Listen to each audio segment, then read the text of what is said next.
Here we go, Rhino Nation. Look at us in week 4 now for CWL Season 8. This week, it was Red Rhinos versus Pink Floyd. And once again, I have my buddies Stick and Stef on the line with me. Hello, guys. How are you doing? Why, hello. I'm good. Hello.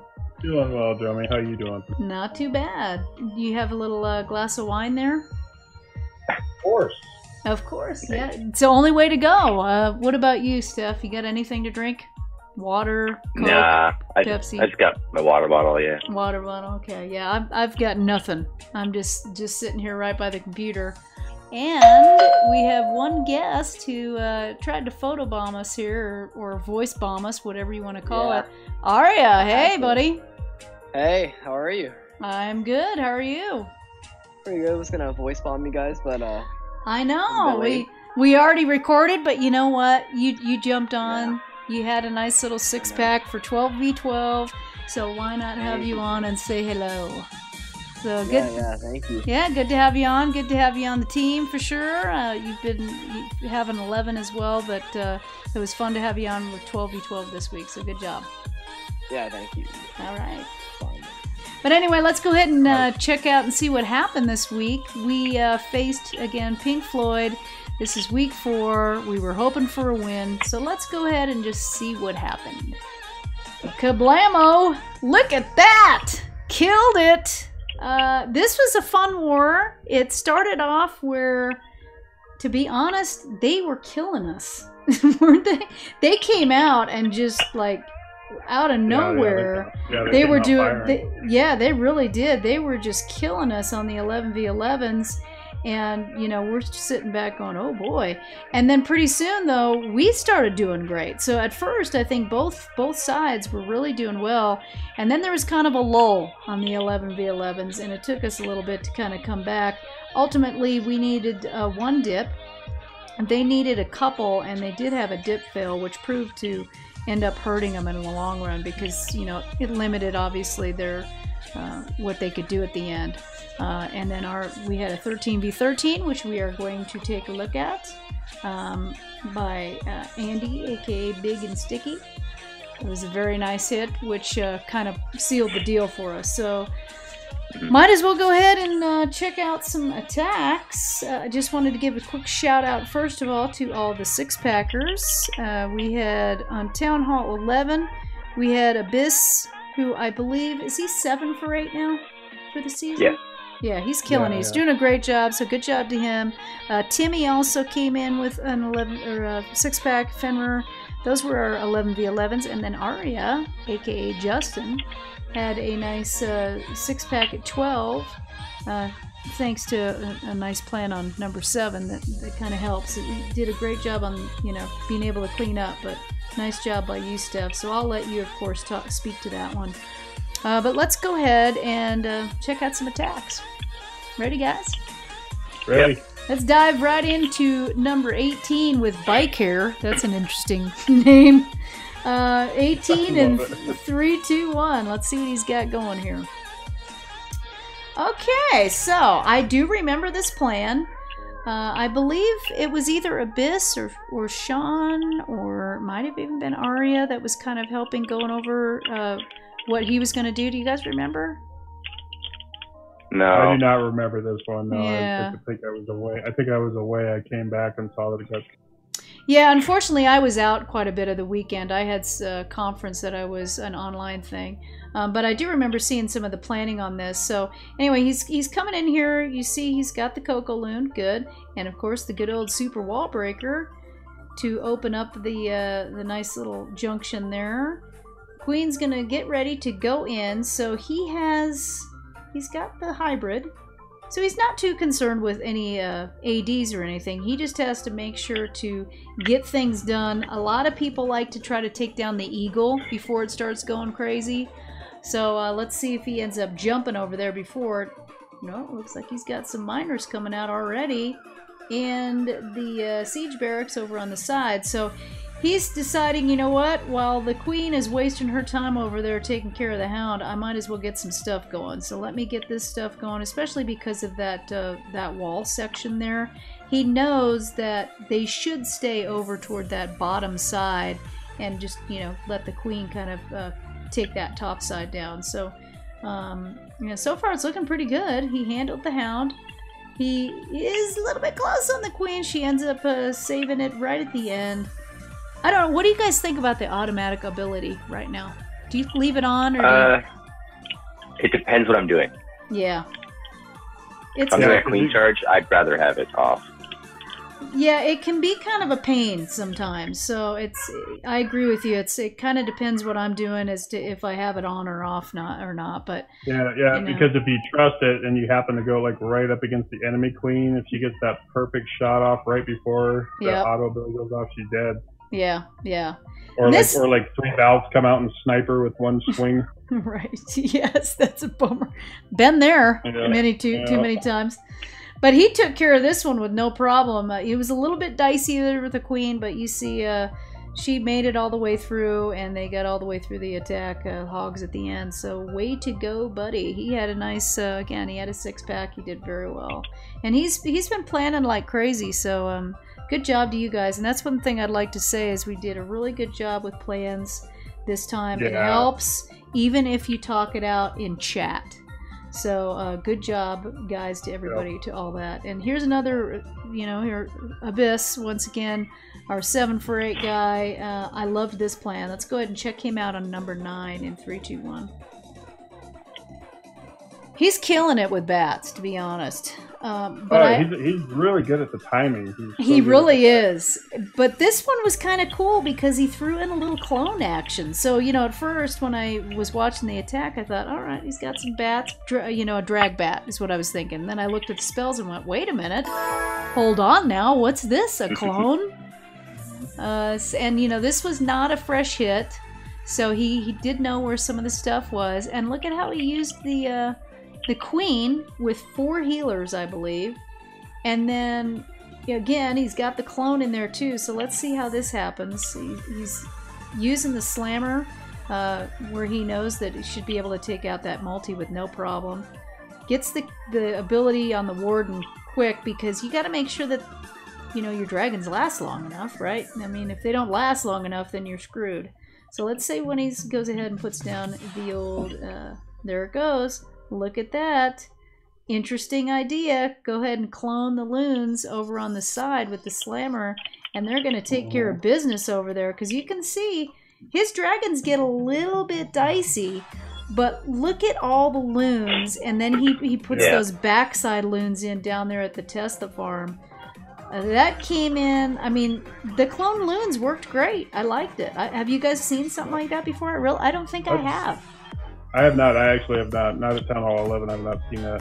No, I haven't either. So it was pretty cool. I'll go ahead and fast forward it. But you see his queen kind of didn't quite make it, but it's okay because there was plenty of time left. This was one of those where I was watching going, all right, he's got no problem here. Good job, buddy.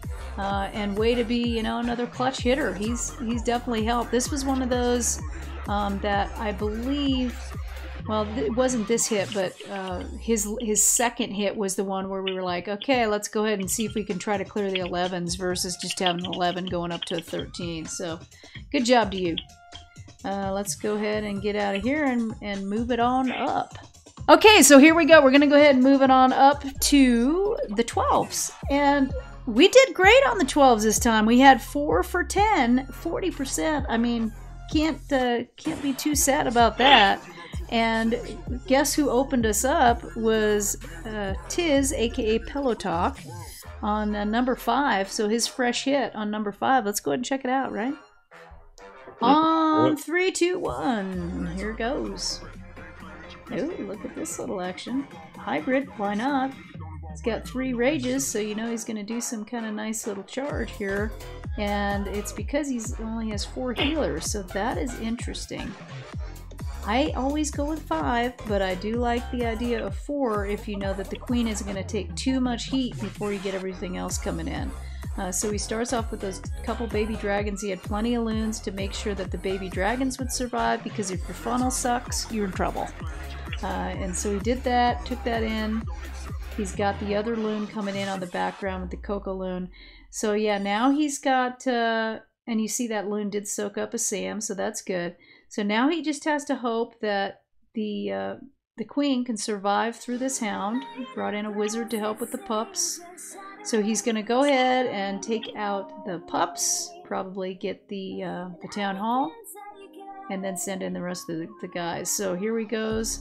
Interesting with this this side loon over here to kind of help with the archer tower as he put that down with the siege barracks. I thought that was interesting. Cool idea, you know, just to kind of make sure that his wizards and his P.E.K.K.A. get down. Also push the king in a little bit.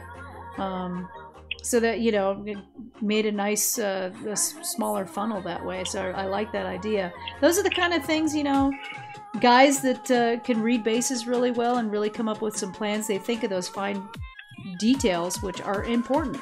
You don't realize it, but they are important. Even that little bitty thing like that can change the entire attack. So he's cruising in here. He went ahead and used the queen ability. What you have something to say, Stick? He just made a really nice path for his hybrid. He really did. I mean, he kept it nice and tight that way. Straightforward. Yeah, and I will say a part of it was that loon, because it pushed the king in.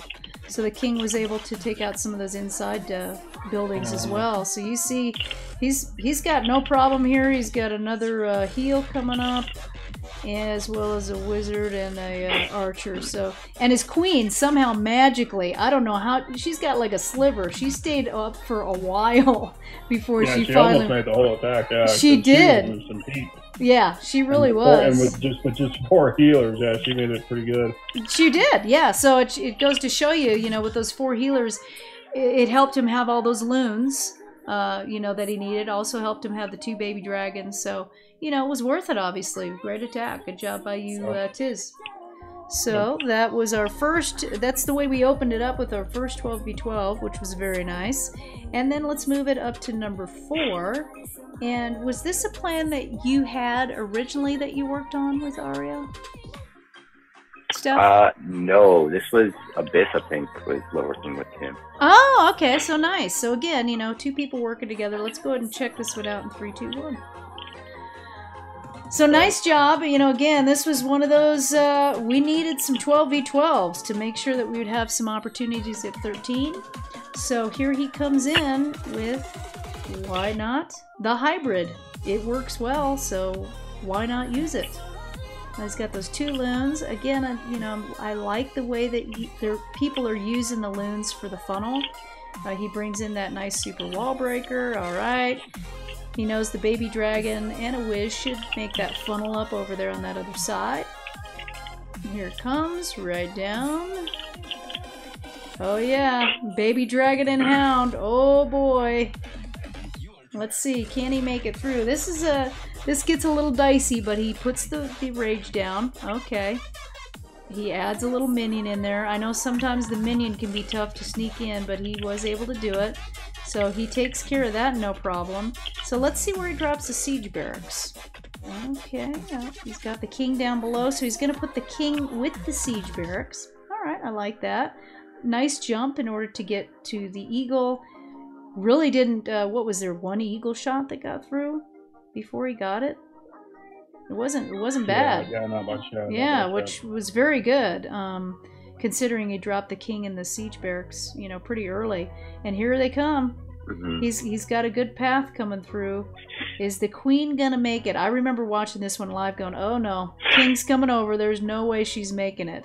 So then, and I remember too saying in chat, "Oh boy, he only has 2 heals. Let's see if he can get through this." Of course, he does have the warden too, so as long as you use all those wisely, then you should be okay. So, hogs go flying. Oh boy, it gets a little scary. And he's got a lot of stuff to deal with on the back side. You see he's got some skellies, he's got giant bomb, but he still has his warden ability. So, all you do is you wait and you see how he's going to end up using it. Let's see, coming through. He does a really nice job. I mean, you can see his P.E.K.K.A. and a couple wizards are still left up on the side. So that helps big time. Here they go, coming around. I'm going to go ahead and speed it up because if I remember right, this wasn't super close. He ended up about right here. He went out of the, he didn't have any more troops to drop, so he went out and came back into the game and was like, "That's it, 6 pack!" He was all excited. Yeah. Before it was even over. Stick, I think you and I were still watching to the end. Yeah, he had nothing else to drop, and he was like, "Okay." Yeah, he just went out, came back in. Yeah. That's something that reminds me of some players that we used to have in the old days. But yeah, I forgot who used to do that all the time. Moke used to do it all the time. Yeah. All right, so that was. Yeah, there were a couple people that did it. I mean, a lot of people do. But let's go ahead and check out another 12v12. Again, we had 4 of them. 2 of them by Aria, and let's go ahead and check out Will's attack. This was, I think, our second one, if I remember right. So let's check out his. This is a savage queen charge. This really is. Yeah, I remember you saying savage. Yeah. Because it was. I mean, and this was hit first by Lady Blue, and when Will, said he planned this, he took into consideration her hit. In order to come in on the other side, he said, I think I could just go ahead and queen charge. And looks like he didn't activate the super wall breakers, so he just went ahead and went with the regular ones. So nice job there. And he goes right in, and so it's like, oh boy, he's got to get through the king and the town hall. But you see that he's got the king his own king over there making a nice funnel, so there is no way she's coming back out. I mean, look at that funnel that he set for his queen to keep her in there, so that he knew he wasn't going to have any problems. So now he's just waiting for the CC. Yep, finally came out. All right, good. He did take a Sam hit, so that's a little bit brutal. And then right here, I was getting worried because, he's got an Expo, Inferno, plus the Hound. Is the queen going to make it? That's what you just think. He does have his ability. Last like millisecond rage right there. Yeah. He's got the siege down already, and here they come. Everybody's coming in. So now you're looking at it going, all right, I like the path that he's got. I mean, it was a great pathing, right? The queen does step over and take his queen out. So now you're hoping, all right, those healers, we need some magic, guys, because we only have one more heal. Warden ability's already been used, and it, again, is getting really scary over here. I mean, he's got giant bombs. He still has a couple wizard towers left. So you know that once he can get through this section, as long as he can get through, he should be okay. Yeah, as soon as he got through the Inferno, I was like, okay, they pretty much got free runner on the base. Yeah, and I know in chat we were saying, okay, he's got to put something down there at 6, and he did. We weren't even on voice with him. Okay, well, he's got to get a wizard over there on 9 to get that going. Yep, he did. So he did a nice job, while the hogs and the miners were coming around to put his last couple cleanup troops in to make sure everything got down. So good job to you, Will. He's had a couple 12v12s this season so far, so good job. It's the name of the game, I think, for the 11s. Number 1, 11s, you got to try to clear as best you can. Mm-hmm. 12s, you got to get at minimum 2, and and then you're just like rolling the dice. But if you get 3 or 4, you're in good shape. All right, so we might as well go ahead and check out number 2, the big 13v13, and I am lucky enough to have Mr. Andy Campbell right here. The one and only. The one and only, thank you, and I'm glad that we were able to do this because this was probably one of the coolest attacks I've seen in a while. So I want you to go ahead and tell us, kind of, just walk through the attack, tell us what you were thinking, and let's check it out. What do you think? Alright, sounds good. Alright, in 3, 2, 1. Alright, we got Mr. Big and Sticky against Elton, who, by the way, is their rep, and he did say that was a very nice attack. Oh, thank you, Elton. Yeah. So what made you decide to start with the little Yeti guy over here? So I was really hoping that he would kind of path differently, and so I would definitely get the arch tower just for pathing reasons. And then my king would go up towards 12. Okay. But he decided to beat on a wall, so that kind of threw that out the window. Yeah, I just figured I was able to funnel and get the town hall with, I think it was 8 spell space. Yeah. Or, 36 spell space. So I thought that was a pretty good contribution. And then got the town hall, and then also created kind of an hourglass with the defenses. Right. With all those grounded expos in the middle. Yep. That makes a big difference. It was close on getting the town hall. I was like, oh, please. Oh, phew. Oh, yeah. Honestly, I did not see how close it was during the attack. Right, yeah. I noticed the chat after. Yeah. And then decided to do E-drag because I figured if I'm able to get 2 or a scatter shot and then the eagle with the queen, I figured that's pretty good value for it. And then pretty good pathing for the lalo after that. It's pretty self-explanatory. It was good pathing, but I'm going to be honest. When I saw you bring the E-Dragon clone over there, I thought, what is he doing with the other side? I didn't until it was done. I was like, okay, now it makes sense, you know. Yeah. But I didn't see it until the pathing was created. But yeah, I mean, and the freeze on the scatter shot there was fantastic because it was about ready to take out a bunch of loons. Yeah, I kind of got distracted on my other loon drops and finally realized that it would have killed everything, but got it just in the nick of time, which was good. Yeah, and look at all the loons that you had. I mean, how many loons did you start with? Like 25, and you ended it with 25, or something like that. I could have swagged my warden ability too, but I just figured there might be a lot of red bombs somewhere. So. Yeah, you never know. Yeah, it was an awesome attack. It was real fun to watch, and even though at that point it was like, you know, we could probably win on percentage, it's very nice to have a 13v13, isn't it? Yeah, it's just more fun than dipping. It is a lot more fun. So I'm glad that we, you know, our 12s were able to get us the 4 12v12s, made a big difference so that we could at least 100%. Take a couple swings. So, you know, that's making a difference for us right now. But love the attack. Starts from the bottom up. So yes. It's just a team effort all around. It was, and we really did a lot better this war than we have in the past couple. So it was good. I'm glad we were able to get this in, and you were able to come and join me for a little recap action. Yeah, it was a good time. Yeah, thank you very much. And I think that's all we have for this round of the war recap. Week number 4, we are now 2-2, so we're going to hope to go into the next week and get another victory. Let's do this. Well, thanks again, buddy, and we will see everybody next time. Peace. See ya.